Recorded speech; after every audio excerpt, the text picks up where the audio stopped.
सूरत कुमारा योगी राम सूरत कुमारा योगी राम सूरत कुमारा जय गुरु राया योगी राम सूरत कुमारा योगी राम सूरत कुमारा योगी राम सूरत कुमारा जय गुरु योगी राम सूरत कुमारा योगी राम सूरत कुमारा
जय गुरुराय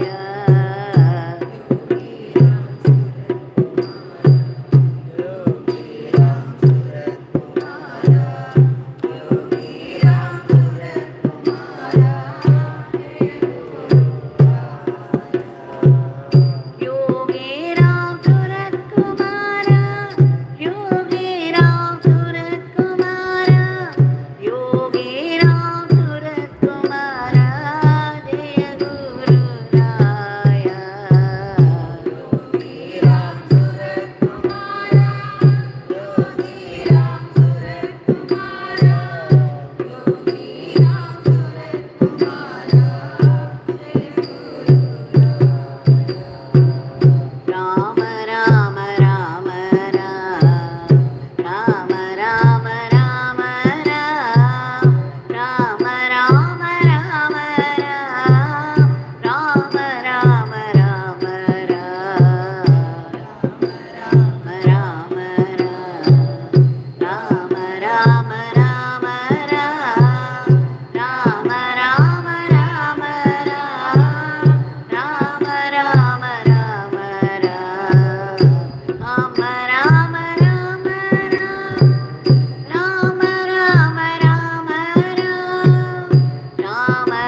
योगी राम सूरत कुमार की जय। सर्वं Yogi Ram Surat कुमारार्पणमस्तु।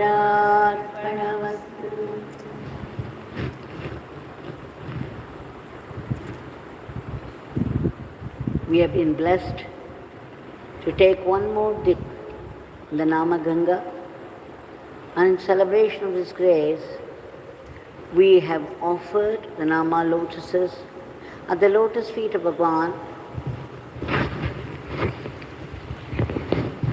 with our grateful pranams. Some time back, a family had come here. They seemed to be well-to-do, and they had a beautiful daughter. She was good-looking, very well settled in life.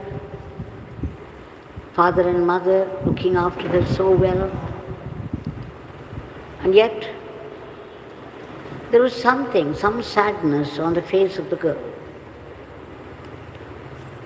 She was also not talking much. Then I kept on asking what she wanted. She simply shook her head and kept quiet again. Then the parents told me that ever since she started the college years, she has changed so much. We do not know what happened to her, but it would seem that she started to compare herself with others and felt that she was lacking in something. And it started as an ordinary, simple feeling, but then it multiplied very soon, and finally it has taken over. Now she had to go to a psychiatrist, take the medicine prescribed, which she was doing already. I asked her why she was feeling like that. What did she think that she lacked? She said, my friends are all very skillful in their work and studies, and they are good looking. They are much, much better than me in many ways I cannot explain, and I feel so inadequate before them. I feel I am good for nothing.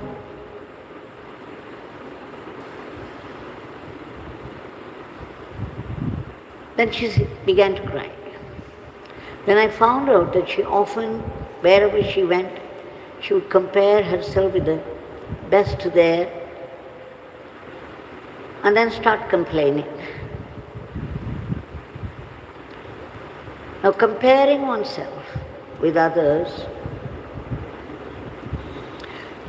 would lead us in a disaster.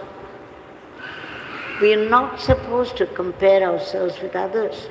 Each one is gifted in a very specific way, in a unique way. And everyone is unique and well equipped in their own way.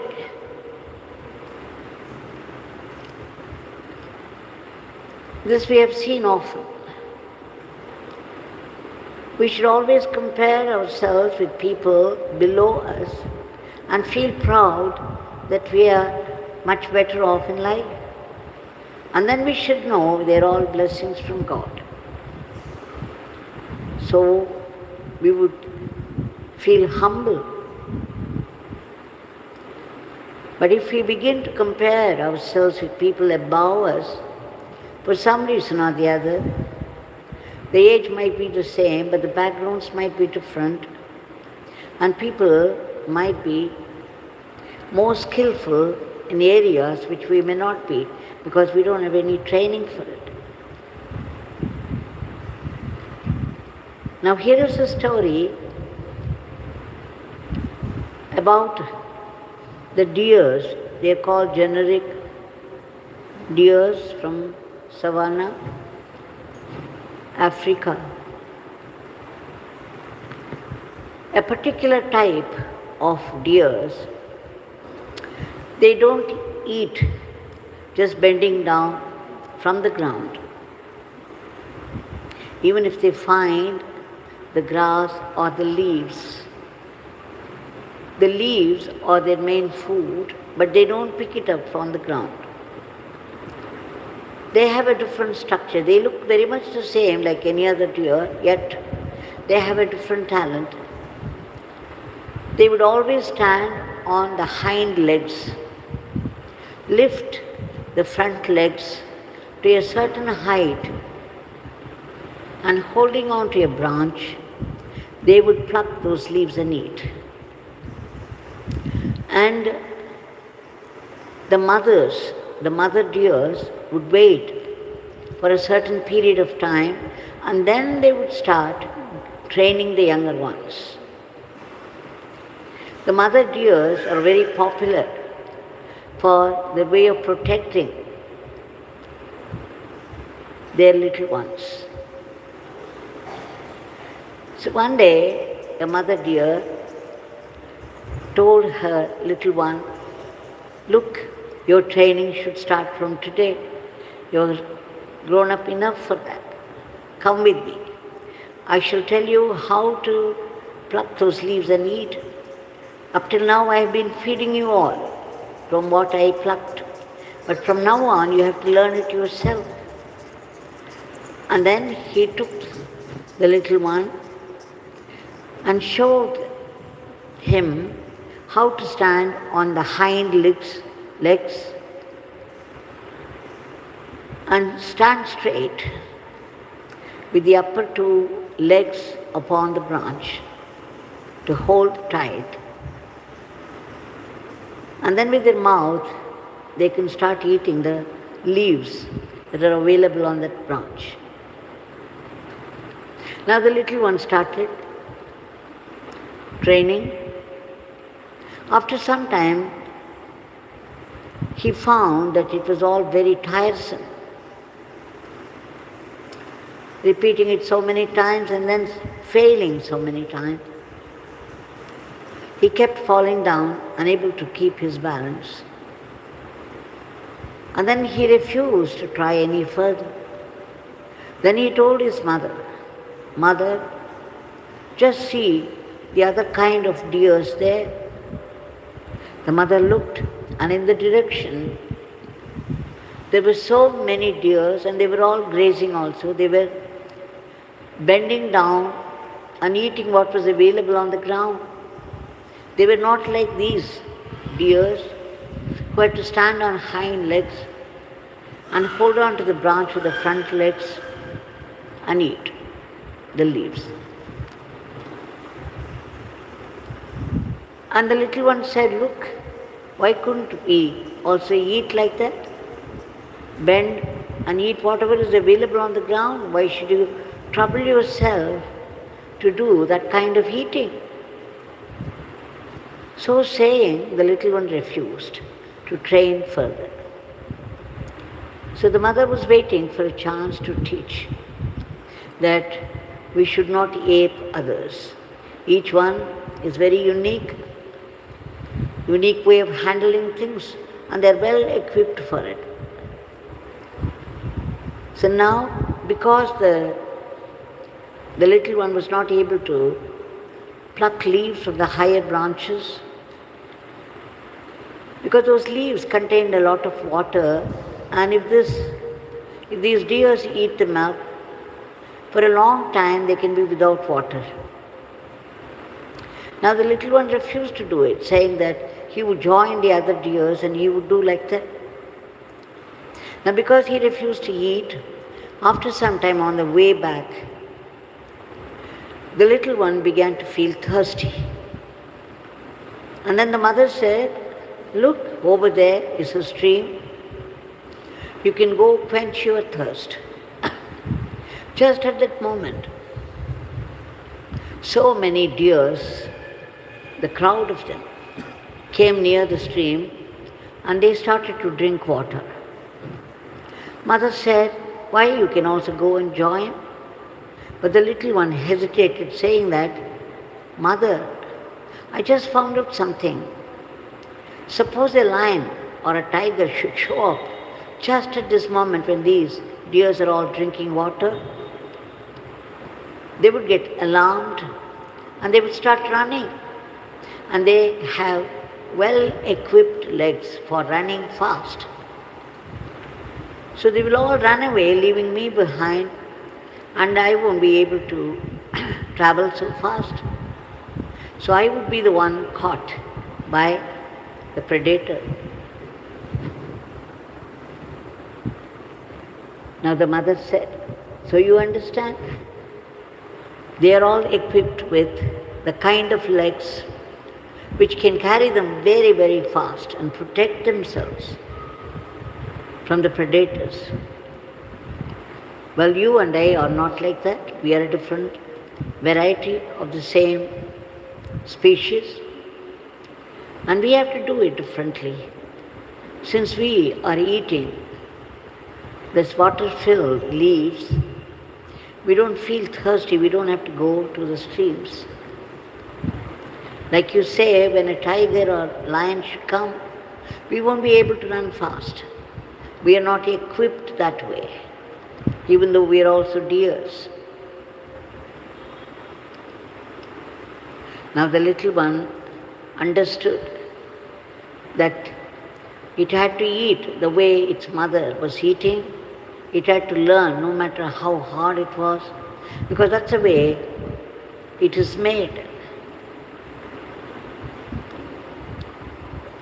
So comparing yourself with other people and thinking that you can do the same like others, and if you don't do it, if you cannot do it, then you begin to develop a complex.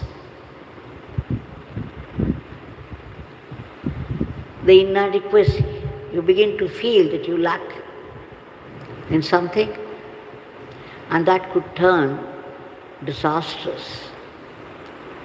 So let us learn not to compare ourselves with other people, because each one has come into this world with their own karmic account.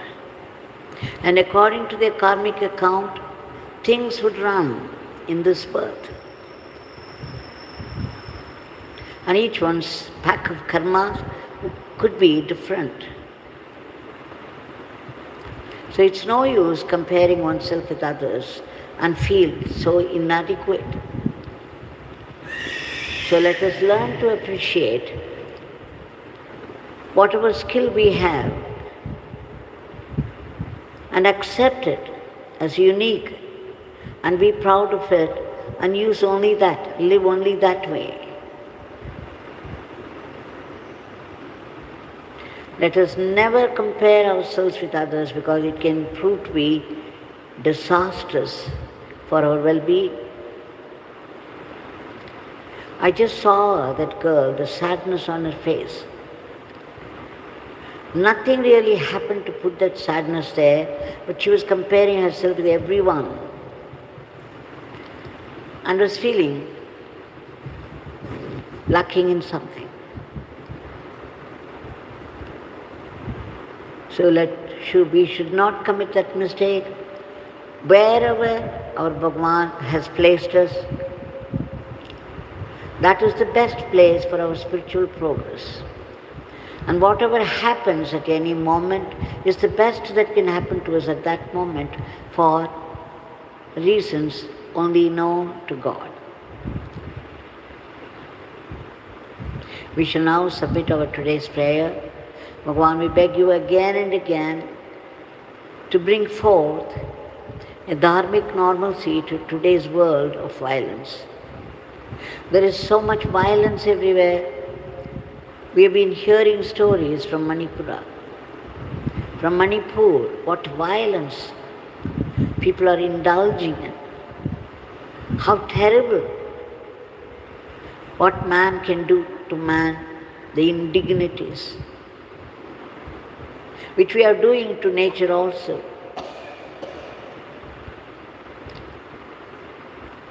Bhagavan, we beg you to change this world of violence and bring in unity, harmony, order and discipline into the lives of people. People live any way they like and justify what they are doing with their own philosophy. There is already the war going on between the two countries with its own justification, but then we see its terrible consequences. And there are sudden attacks of these cruel diseases and furies of nature and those terrible accidents. Bhagavan, we beg you to stop this war immediately so that peace be prevalent, and there should be no mention of the word war at all among the countries of the world. We also beg you to keep those killer diseases and the violence of nature and those terrible accidents under control. We beg you again to uproot all the negativities of the human mind which are responsible for today's world of violence.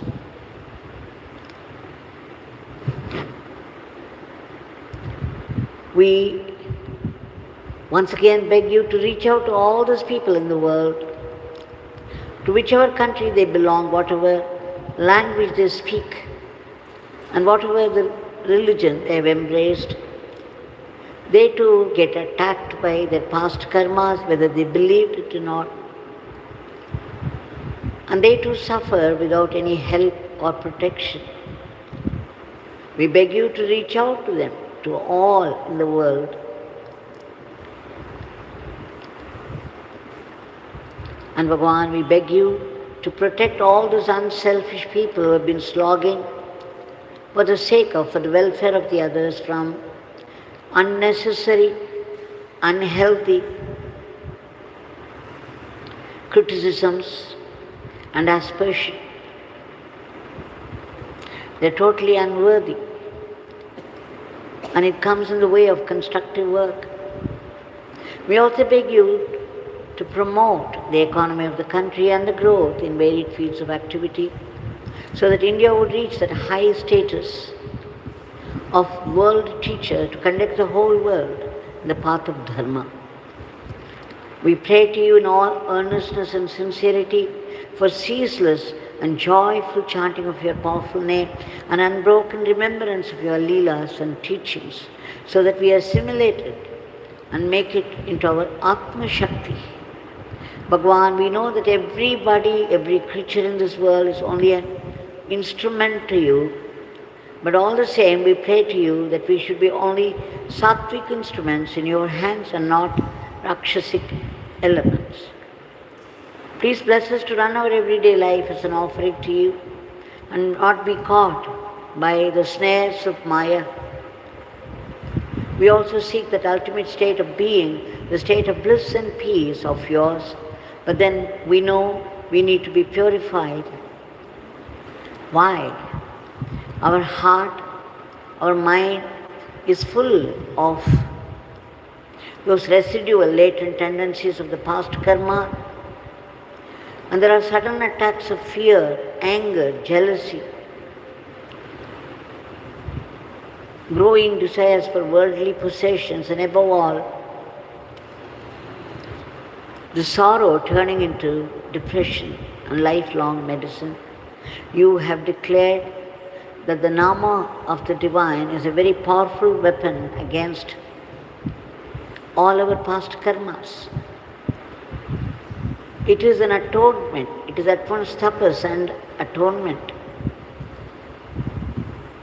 And it gains us purification. We beg you, Bhagavan, to bless us for early purification, and wherever we live in this world, whatever duty that falls upon us, we know it is all your work, and we should do it in the spirit of seva, and that joyfully, without any unhealthy competition or jealousy, so that all this would become our Atma Shakti also.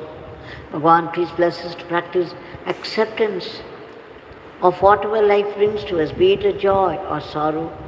Coming from you, it can only be a great blessing meant for our spiritual transformation, for our greater growth, for our closer kinship with God. When a bad karma begins to play up, we know the whole life collapses. everything misfires. And we begin to resent God and feel terribly let down by Him. We also begin to blame others bitterly for our own failures. And we try to move away from God. But then God, out of His compassion and generosity, puts a blessing also in the punishment. And what does He do? It pushes us back to God. And a greater wisdom is born out of every adversity. Everything that we consider as secure will be cut off from us, leaving us utterly helpless. And this would be the cause for a higher wisdom that God is our only security. This purification will result in the reflection of the divine, the living, vibrant presence of the divine in our heart, which we would be able to feel. Bhagavan, please bless us to know that it is your will that's behind all the happenings of life and the world. And please bless us also to be grateful to you even for the adversities of life. For now we know they are blessings in disguise. We also beg for your powerful blessings for all the species of the cosmos to be lifted to a higher plane. And finally, we seek that redemption from the vicious cycle of births and deaths, repeated, tiring births and deaths. We want to be free from that, and yet we don't want to be free from that. The root cause of which is the utter selfishness, the I and mine, the ego self, the false ego self. We beg you, Bhagavan, to approve this and promote Atma Bhava so that we be blessed with that immortal life, that eternal living in merger with you, or eternal servitude to you, that eternal supreme Brahman.